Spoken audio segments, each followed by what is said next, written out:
What's up guys, it's Bucky and welcome to your second Programming C tutorial.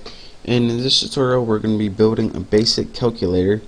But before I do that, I want to talk to you guys about something I'm going to be using in this tutorial called an escape string. Now, as you can see, whenever we printed hello world in the last tutorial, we printed it all on one line. But what if we wanted to print all these words on different lines? Let's put hello there YouTube. If we printed this, it would all print on one line. But if we wanted to print it on each different lines, we need to include a special character called an escape character. Now, escape characters do something out of the ordinary in any string of text. For example, \t would add a tab or 5 spaces in your text, but we're going to want to add a new line. So what we need to add is \n between hello and there, and \n between there and YouTube. And as you can see, whenever I execute, compile, and run this, you're going to see hello, there, and YouTube are all on separate lines right there. And this is because anytime the computer sees a \n, it doesn't treat it as actual text. It knows whenever it sees a backslash followed by a character, then it's going to have to do something weird. And in this case, I'm going to be using the \n in this tutorial, so I figured I'm going to have to tell you guys what it actually meant. So, in this tutorial, let's get to what we promised, or what I promised I'd teach you guys to do, and that's build a simple calculator. And before I do that, I need to introduce you guys a concept called variables. Now, what a variable is pretty much a way of storing data in your computer. So you have to do this a very particular way in C programming. The first thing you need to do is tell your program what type of variable you're going to be using. And since I'm going to be using an integer, and integers, in case you forgot, are like -4, 5, 30, 560, and they can even be 0 as an integer. It's basically just a whole number that can be negative as well as positive. So after you tell the computer what type of variable you're working with, you're going to have to name your variable.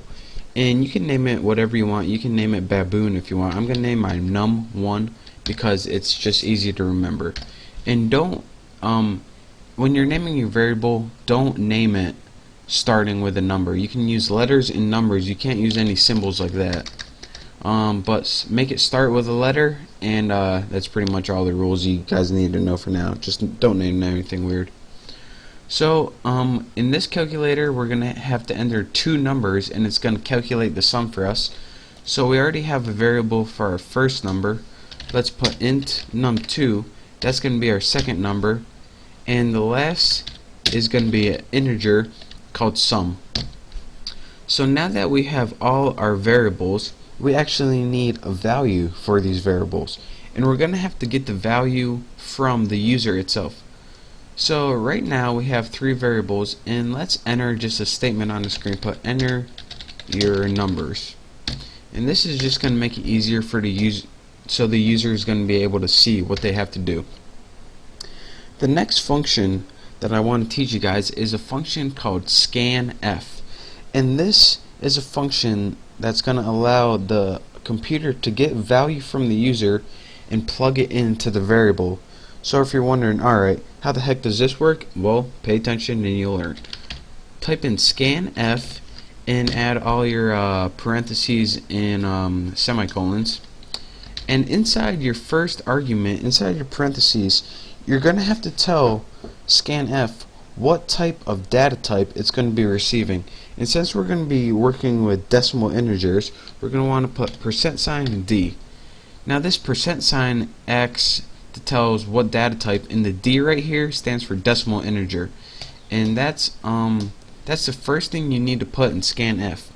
And then add a comma, and the next thing that you need to add is an ampersand, which is the and sign, and your variable name num1. So what this does is this. Your scanf says, alright, you're gonna be getting input from the user. It's gonna be a number input, and I'm gonna want you to take that number and plug it into the variable num1. So now whenever you print out the variable num1, it's going to be whatever value they entered. So we did that for the first variable. Let's copy this and let's do it for the second variable as well. Just change this to num2, and now the second number they enter is going to be stored in num2. But for sum, we want to do something a little different. We don't want them to enter a value for sum. We want them to calculate the sum by adding num1 and num2. So how do we do that? This is the most simple thing you'll ever learn in your entire life.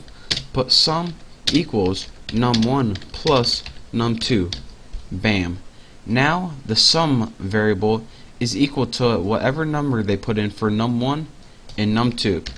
And now, just to prove you guys that this actually worked, I'm just going to print on the screen, use my printf function. I want to print, let's put let's put the sum is %d, since we're going to be working with a variable. But what variable do we want to output? Your sum is, and it's not going to actually print %d. This means, alright, what variable, and then you tell it the variable. So pretty much, so let me run this and show you guys what it does, and then I'll talk you guys through it. Hopefully I don't got any errors. Come on. Beautiful. Enter your number. 4, another number 6, the sum is 10. Wow, we are ready to go out and start applying for C programming jobs. Actually not yet, I gotta teach you guys a couple more things, but here's what it did. We told the computer we were going to be using 3 variables called num1, num2, and sum. We allowed it to give us the message, enter your number. We typed in the first variable and it stored it in num1. We typed in the second number and it stored it in the variable num2. It added those numbers together and it said the sum is, and then it says output a variable right here. But what variable? Sum. So there you guys go. That is how you build a basic calculator in the C programming language. Again, I'm going to be putting all this source code on my website, thenewboston.com. So if you want it, just go to my website, thenewboston.com, and get it. It's going to be right there. And don't forget to subscribe to my channel. Keep watching these videos, and I'll keep teaching you guys how to program in C. So thank you guys for watching. Don't forget to subscribe, and I'll see you next time. And I'll end it with me running this program one more time. 8, 435. The sum is 443. Hope you guys enjoyed, and I'll see you next time.